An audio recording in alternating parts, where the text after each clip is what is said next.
안녕하세요. 우리 중고등부 청년부 여러분, 오늘도 함께 하나의 주제를 가지고 이야기를 나눠볼 텐데, 오늘의 주제는 언제 어떻게 예배하나요? 라는 주제예요.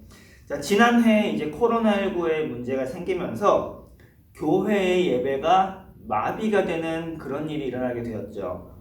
자, 그전에는 없었던 대면 예배, 비대면 예배, 온라인 예배, 이런 용어가 새로 생기게 되었고, 주일날 교회에 못 오는 상황이 생기게 되었고, 예배를 못 드리는 상황이 생기게 되었죠. 이 상황에 대처가 빨랐던 교회는 이제 유튜브와 같은 그런 플랫폼으로서 예배를 온라인으로 드리게 되었고, 대다수의 교회들도 좀 늦긴 했지만은 온라인 예배로 많이 전환해서 지금 이 시간은 예배를 온라인으로 드리는 그런 한국의 교회가 되었어요. 전문가들은 이렇게 이야기를 해요. 많은 성도들의 신앙이 이 코로나19로 인해 무너졌다라고 그렇게 이야기를 해요. 그 이유 중에 하나가 무엇이냐? 주일 예배를 못 드려서 라고 그렇게 이야기를 하는데, 그렇습니다. 예배를 통해 하나님과 교제를 해야 되는데 예배를 못 드리니까 교제하지 못하고 내 신앙은 점점 떨어져 가는 그런 상황을 겪게 되는 것이죠. 그런데 여기서 한 가지의 문제가 있어요. 무엇이냐? 이것은 핑계라는 것이에요. 핑계.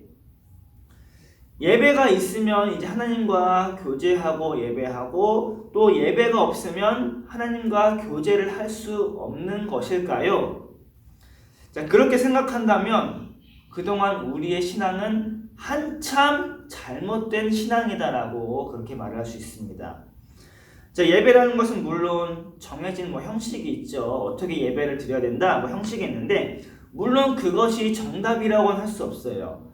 교단마다 또는 교회마다 예배 형식은 조금씩 달라지는 그런 모습이 있는데, 예배라는 것은 어떤 형식에 구애받지 않고, 시간에 구애받지 않고, 장소에 구애받지 않는 것이 무엇이다?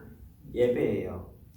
자, 주일이 아니더라도 내가 매일 하나님과의 교제를 위해 또는 하나님께 예배를 드리고자 한다면 얼마든지 할 수 있는 것이 무엇이다? 예배다는 것이죠. 그런데 우리는 그것을 그동안 안 해왔어요.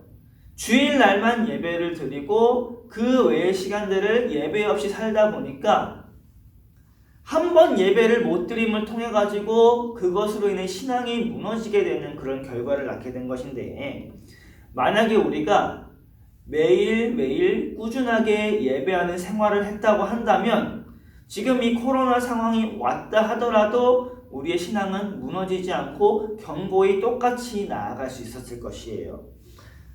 그런데 그렇게 안 하다가 문제가 생겨버리니 어떻게 대처할 방법을 찾지 못한 것이죠. 여러분은 언제 어떻게 예배를 드리시나요? 그것은 여러분이 하기 나름이에요.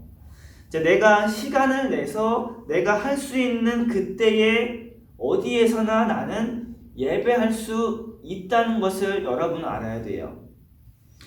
내가 하고자 한다면 할 수 있는 것이죠. 여러분들의 집에서, 여러분들의 어떤 공간에서 내가 예배하고자 한다면 할 수 있는 게 바로 예배예요. 그렇게 여러분들 상황을 탓하지 마세요.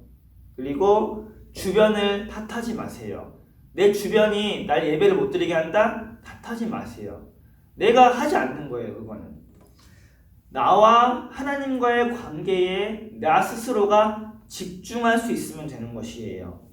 그렇게 우리 모두가 바른 신앙을 위해 고민을 해봤으면 좋겠어요. 나는 어떻게 예배를 드릴까? 어떤 예배 생활을 할까? 어떤 신앙 생활을 할까? 그건 내가 생각하고 내가 고민해서 답을 내야 되는 것이에요. 그렇게 이 이야기를 통해서 묵상할 수 있는 여러분들이 되길 바라고, 하나님의 축복이 여러분과 함께하기를 간절히 소망합니다. God bless you.